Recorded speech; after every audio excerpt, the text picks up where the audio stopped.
Governments exist to serve, not to be served. Before asserting that governments exist to serve, not to be served, we invite you to consider what life would be like with no government, no rules, no order. Humans would do whatever they choose and take by force whatever they want. Innocent souls would suffer violence in a world of chaos and unbridled rebellion. Society would descend into barbarianism with murder, mayhem, and madness. We ask, therefore, what should we rely upon to secure the power of government against the unrestrained ambition of those we place in authority to govern us? This primary principle presents itself as one we may confidently hold fast to. Governments exist to serve us. We do not exist to serve them. Each of us is endowed with a sacred right to be creative, to enjoy the fruits of our honest labor, and to participate in society as equals. We must diligently work together, united by this shared wisdom and the power of agreement, to ensure that our government's leaders do not abuse their power, do not waste our assets, and do not exploit us as servants to their private ambitions. Government leaders hold office to serve us, and only to serve us.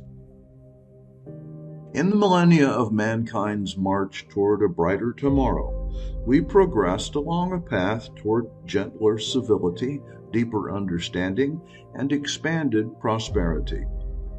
If we do not now stumble by losing sight of the primary principles that guided us thus far, we can confidently prepare a safer, more peaceful world for our children's future. Along the path ahead, we will need government to promote the open flow of goods and services, to build and maintain our necessary infrastructures, and to secure and restore law and order when men with base motives use deception to seize unbridled power over us. Thomas Jefferson wisely wrote in America's Declaration of Independence that the leaders of nations derive their just powers only from the consent of the governed. We consent to be governed, not to be ruled. When a nation's people lose sight of the primary principles presented here, tyrants trample innocence, and only fools will dare to ask history to prove this truth again. That governments exist to serve mankind transcends all borders and cultures. Aristotle long ago proposed that governments exist to promote virtue in citizens, to provide a functional framework by which the necessities for life are secure, and to permit each and every individual to achieve his or her highest aspiration. Bibles of every religion urge us to submit to lawful authority while directing us to approve what is good and admonish all that threatens the security of the innocent and helpless among us. Government is one of the tools we can use to achieve this goal if we adhere to these primary principles by which good government must be instituted and maintained. Above the rolling hills of Gettysburg today, where thousands of boys poured the last measure of courage into those blood-soaked fields for something greater than themselves, we hear their silent cry that governments of the people, by the people, and for the people must never perish from this earth.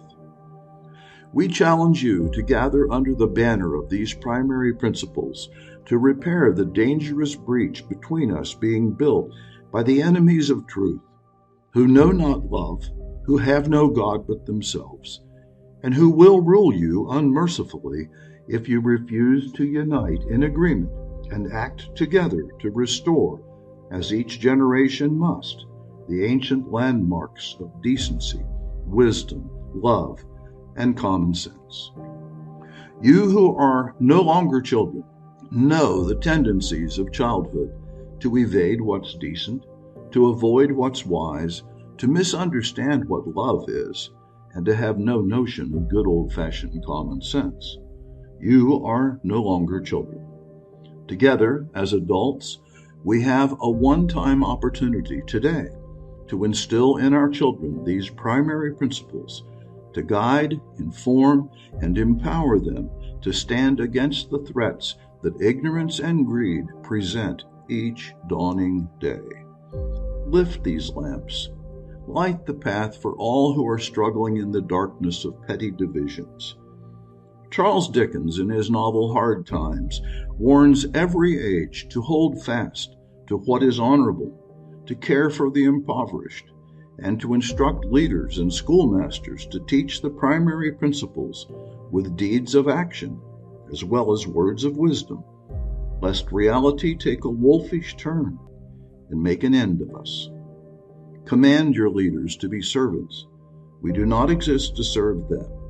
They exist to serve us. We hope this short presentation has convinced you to agree that governments exist to serve, not to be served, and that the publication of this primary principle is worthy of your participating effort. Thank you.